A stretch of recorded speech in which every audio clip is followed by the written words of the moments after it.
I'm Daniel Levine, and this is the Bio Report.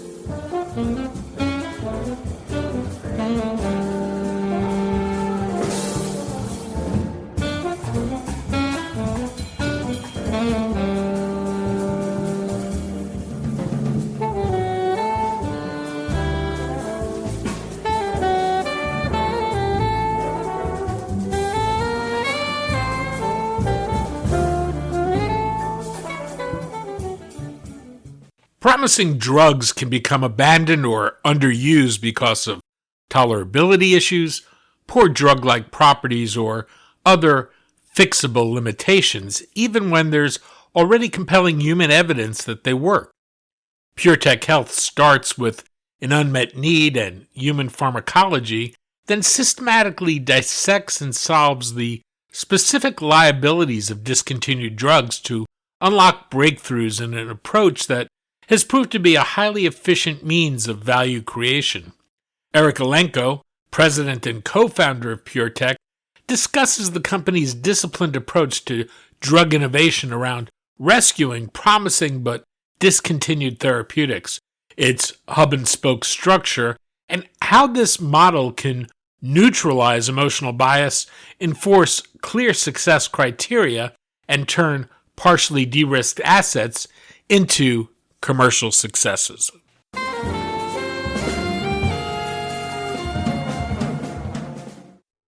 Eric, thanks for joining us. It's great to be here. Thanks for having me on. We're going to talk about PureTech, its hub and spoke business model, and the potential for rescuing promising therapeutics that have been shelved elsewhere. You were co-founder of PureTech and now serve as president. What problem in traditional drug development were you trying to address when you started PureTech, and how has it evolved over the years? Absolutely. With the hub and spoke model, what happens is we come up with ideas for new therapeutics and create those new therapeutics with central resources. That's the hub part. At the appropriate point, what we'll then do is put them into new companies that we start, which are the spokes, and go and raise third-party capital for those companies. The team that's working on those programs and has the option to go and join those spoke companies. And at that point, we shift from being the group leading the programs to really shifting to being board members. And typically when a company goes public, we go and leave the board. And at that point, we're shareholders. And, in terms of the problems that we were trying to solve with this model, it was really two problems. One was a business problem, and the other was a drug development problem. And they're related. So historically, of course, biotechs got created when an entrepreneur would see an idea, get excited about that idea, and then try to get funding for it. The idea with PureTech was really to go and institutionalize that process and have it be more systematic rather than having it be something based on serendipity. And the other part of it was really to start companies using this institutional approach with a blank sheet of paper saying, okay, here's a problem we're trying to solve. And now let's look at the entire landscape to say, what's the best solution, rather than an individual looking at one idea and getting excited about it. And the way we would go about doing that is really defining a solution set that could solve the problem. And I think what's really changed over time is the boundaries and definition of that solution set. Before, we might be more expansive. And as we've honed the model over time, we've really been focusing more and more on the idea of validated pharmacology. Taking a drug, it shows promise in the clinic, something held it back, and then really solving the problem that held back that drug, allowing it to realize its full potential. And I think we've also been focusing on small molecules and traditional biologics, like antibodies, before we were a little bit more expansive. Lastly, I just really want to acknowledge Daphne Zohar, who founded PureTech, and she was the one who really came up with these fundamental concepts that I was describing that has driven PureTech. This is an increasingly popular business model within biotech, although there's, a different emphasis from model to model throughout the industry. One of the advantages that it seems to me that this can have is that you get rather dispassionate decision making on whether to continue development of program or not. The way you described your model, though, once you have that freestanding company, it sounds like you're taking more of a back seat to the decision making. Is that true, or are you still driving the kind of go no go decisions at a central hub? Yeah, absolutely. So, a few thoughts. Absolutely, there is this dispassionate element while we're driving things forward. And, Sinclair Lewis, to paraphrase him, said, it's really hard to make someone understand something when their livelihood depends on them not understanding. And this has been a constant problem in the industry, this bias to continue. When a company has one drug, of course, there's management says, all right, we find something promising, and there's a reason to continue on. One of the really nice things about the hub and spoke model is when something doesn't work, then we can go and reposition the resources into other programs. And so we're very disciplined about trying to define success. And the way we do that, really up until the point something is spun out, but then even after something is spun out, is before we get any data which is associated with a major milestone, and that could be preclinical, it could be clinical. We define success ahead of time before we know what the outcome is in a very strict way. And we really uh, all hold hands, including the team members who are working on that program, and agree on that criteria. Something either works and makes that criteria or it doesn't. As you pointed out, of course, when something is freestanding, we're not the only ones involved in that decision. But if we're board members or we're investors and we're contemplating further investment, we really try to have the same discipline to say, let's define success before we see the data, not after. Do you think this model works best when you're thinking more like an investor or more like a drug developer? What happens is the model really encompasses all of the various aspects of the innovation cycle. From ideation through development, through the various stages of maturity for a company. So that could include all the way through an IPO or an exit. And so we really have to have both hats on, but which hat we wear really varies depending on the stage of the program and the company. So, when we're first going and coming up with ideas and developing drugs, we really tend to have that drug developer hat on. Once something progresses, for instance, a company has raised third party capital, and we are in a situation where we're on a board or, we're part of a group of investors, then we tend to have more of an investor hat on. But they really are linked, and knowing both perspectives is actually really helpful, even at the earliest stages. Knowing that the spoke companies are going to go and likely have to raise money, one of the things we want to think about is how will that spoke company be perceived by investors? And we really look at it with that lens even early on. PureTech has said it was designed to pursue innovation in a more systemic and problem solving way rather than serendipitously. What does that actually look like when you're starting work in a new disease area? Over the last 20 years, we've really honed a process to make innovation and the approach we use for innovation very systematic. And that really consists of 5 steps that we go through. So, first is identifying the area of unmet need, right? So, in any new disease area, it's really what is the greatest unmet need from a patient viewpoint. The second is identifying drugs that showed promise in the clinic, some level of human pharmacological evidence. And, that drug having a problem that held it back. And of course, the problem could vary from drug to drug. The next step is saying, okay, well, now that we know what the problem is, let's go define a solution to overcome that problem.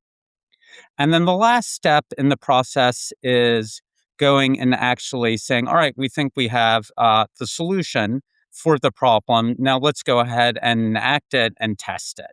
Let's go do the relevant experiments to be able to drive it forward.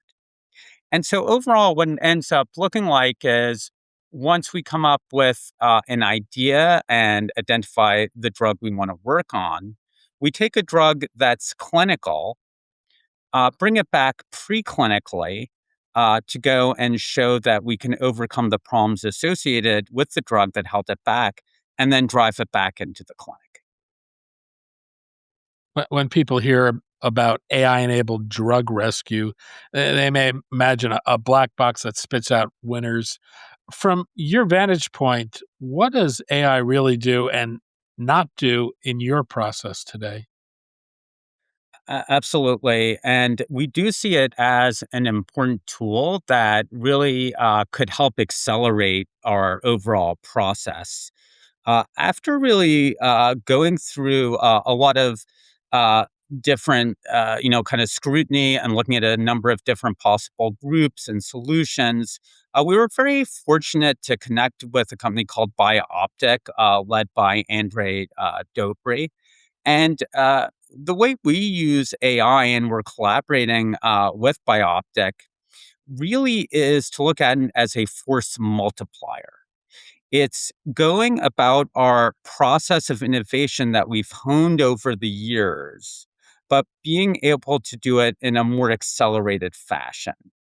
And in particular, where we see AI being helpful is in that process of identifying a drug that had promising pharmacology in the clinic.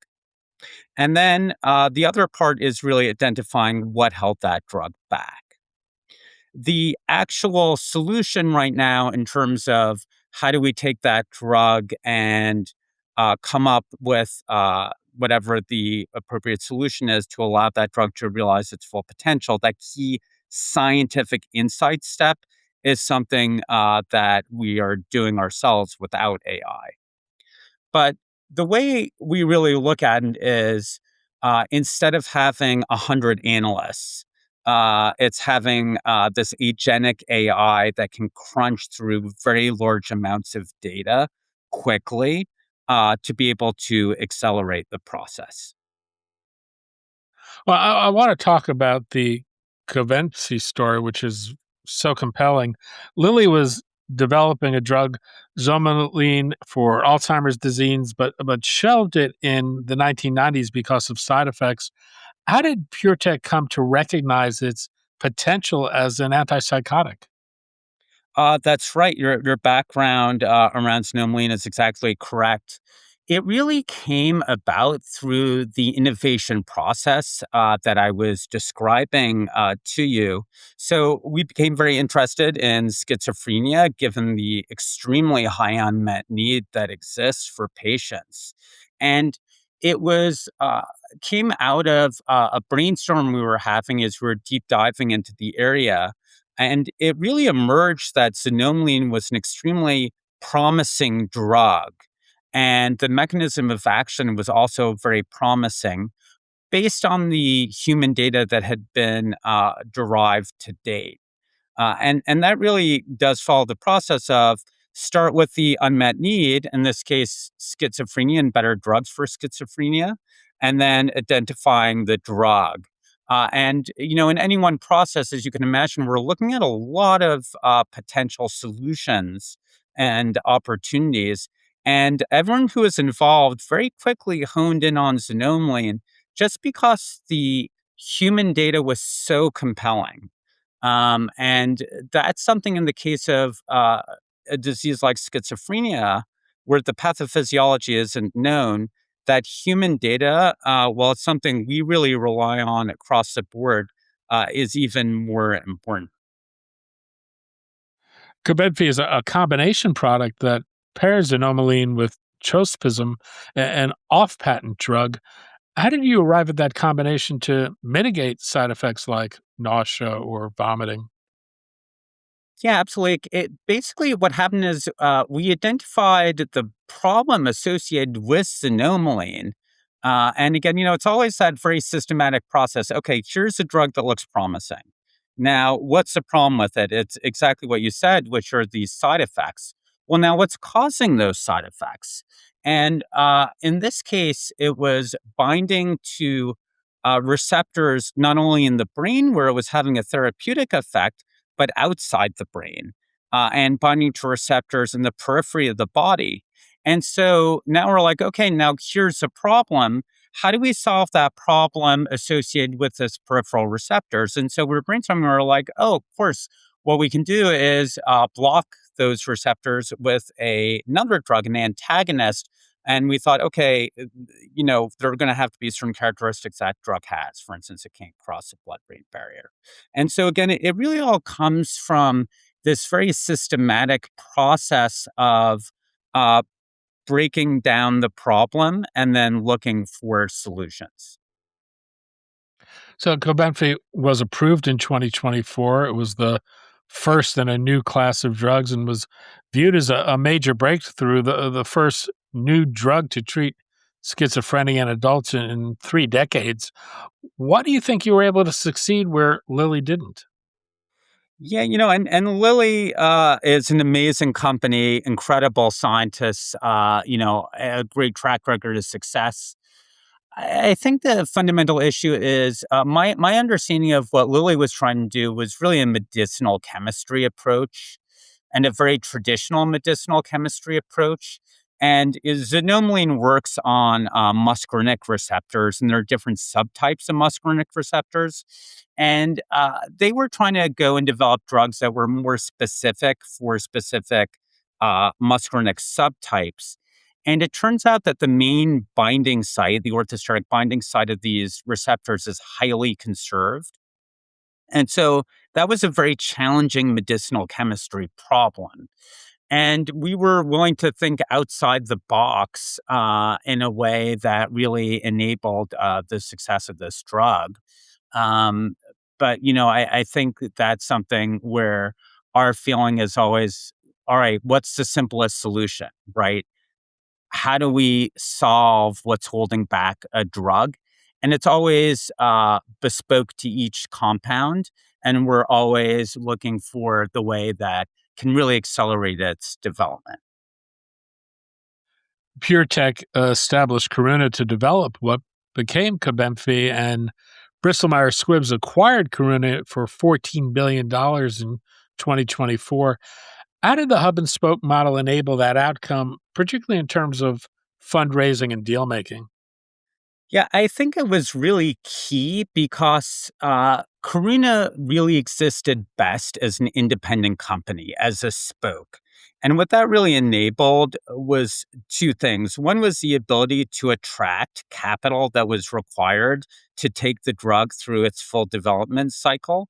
And the second was really having a world class team of experts who really understood clinical trials, who really understood schizophrenia and drug development in the space. And really key to this was, Steve Paul became CEO of Karuna. Steve, I would argue, is really the greatest living developer of drugs in the psychiatric space. And having him and having so many other people, there's not time to mention all their names, but really the amazingly talented people behind that company was really key. And that was really only going to work in the context of that being a dedicated company. So this is an industry that likes to talk about capital efficiency. My understanding is that PureTech invested about 18.5 million of its own capital in Karuna and generated roughly 1.1 billion in cash proceeds from equity sales, milestones, and royalty monetization tied to Cobenfy. Is that accurate? You did your homework. That's completely accurate, and PureTech also has the ability to earn additional milestone payments and also 2% royalties above $2 billion in sales. So I think it really does illustrate the power of the hub and spoke model. And in particular, the approach to innovation in terms of starting with validated pharmacology and going through this exercise we were discussing of very systematically dissecting what held back a drug and then finding a solution. Is there a minimum threshold of human data you need to consider for a rescue opportunity? And is it a statistically clear signal, a strong mechanistic rationale, or something more qualitative? We're really looking for two fundamental aspects in a drug before we'll go ahead and consider it for one of our programs. So one is exactly what you said. There's some type of signal of human efficacy. Uh, we're often like to, of course, see statistical significance. If there's something that's extremely compelling, short of statistical significance, it's something we'll consider. Likewise, we'll look at a drug. We'll also look at a mechanism of action of a drug and then consider, okay, is there some other drug we can use that would work by the same mechanism of action, but would be more appropriate and perhaps would be easier to overcome the problems that held it back. In that case, what we really want to understand is how much does mechanism of action really hold water in terms of being proven in the context of the disease. And that'll really vary from disease to disease. And so the second thing we're going to look for is really the totality of the data. By the time a drug is in the clinic, there's a lot of data that's been generated from a biological rationale, preclinical data, clinical data. And one of the things we found is really important is that when we pressure test the entire story, that all of the data really hangs together. You don't have pieces of data that are glaringly oppositional to other pieces of data. And that's something we really feel is important, that as a whole, the data set has to make sense. And when you evaluate a troubled asset, how do you decide whether to fix it through chemistry, delivery, or walk away entirely? Absolutely. So before we even start any type of technical process in terms of trying to solve an issue that held back a drug, we're looking at non technical aspects of a program. For instance, will payers allow market access for the solution that we're envisioning as a theoretical solution? In speaking with physicians, would physicians feel that the drug and the approach we're taking really fill a key unmet need? Is this something that can be protected with intellectual property? So it's quite a rigorous process for us to go ahead with any given program. And then once we start the actual technical work of trying to solve the problem associated with a drug, what happens practically is there are a number of degrees of freedom, and the number of degrees of freedom really vary from program to program. And so our decision as we go through the various technical steps and say, okay, that looks promising, it didn't quite work. Do we move forward or not? Really hinges on, are there other degrees of freedom and are there other potential solutions that look promising? If there are, then we'll often continue. If there aren't, then we'll drop the program. And this really goes back to your earlier question about being dispassionate and defining what does success look like prior to data.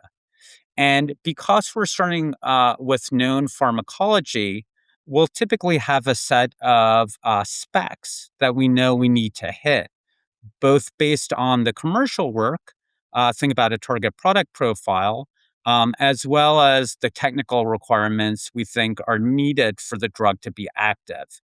And as we go through this go through the process of trying to solve the problem that held back the drug, we say, okay, does the solution meet those specs or not?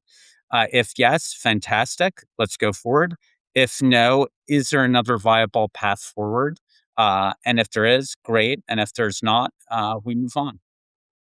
Is there an example where you were confident of a rescue program that didn't work out, but you led to rethink the process in any way?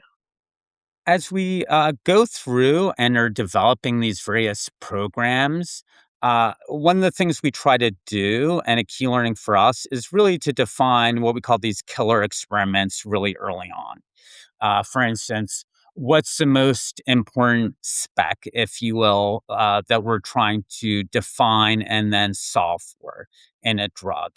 And so what happens, and we found is, yeah, we're very often in a situation as we're going through things preclinically, things don't meet that bar, and we kill programs. And that does happen, and something can look good on paper, and then we go do the actual experiments, and it turns out that it's not a good solution, and we run out of various other possible solutions. Uh, Really, the key we found is defining that as early as possible and doing those killer experiments as quickly as possible. Really, the idea is to have something where we can make that decision of go forward or move on with as little capital as possible. Is there anything you'd like to see Big Pharma do differently with discontinued program archives to make rescue efforts easier or faster? I appreciate the question because big companies often bury their dead at night, right? They're not necessarily shouting from the rooftops. Okay, we're discontinuing a program. Now, having said that, we've never been in a situation, right? Or I'd say we really don't find ourselves in a situation where we have trouble identifying programs that were discontinued. We see what's been discontinued. We can identify those programs. And we're fortunate over the last 20 years to have built up good relationships in the industry and have contacts throughout the industry. Where we found there are challenges and can be challenges is really in that out licensing process. So, out licensing is very similar to a company in licensing in that there really needs to be a champion within the company. There has to be a process for that to happen. And that process has to go through the various levels of approval.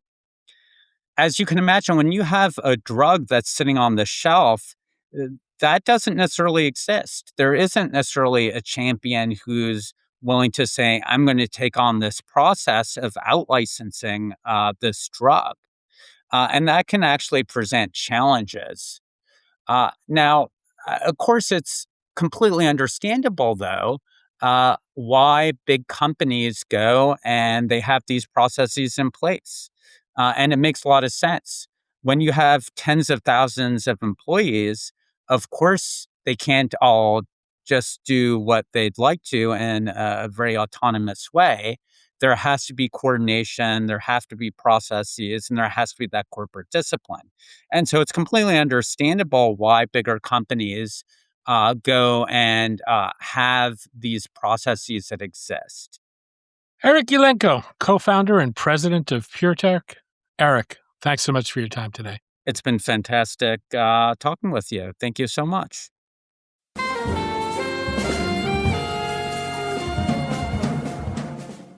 Thanks for listening. The Bio Report is a production of the Levine Media Group. To automatically download this podcast each week, subscribe to our RSS feed or through iTunes or other podcast manager. To join our mailing list, go to levinemediagroup.com. We'd love to hear from you. If you want to drop us a line or are interested in sponsoring this podcast, send email to danny@levinemediagroup.com. Special thanks to Jonah Levine, who composed our theme music, and the Jonah Levine Collective, which performs it.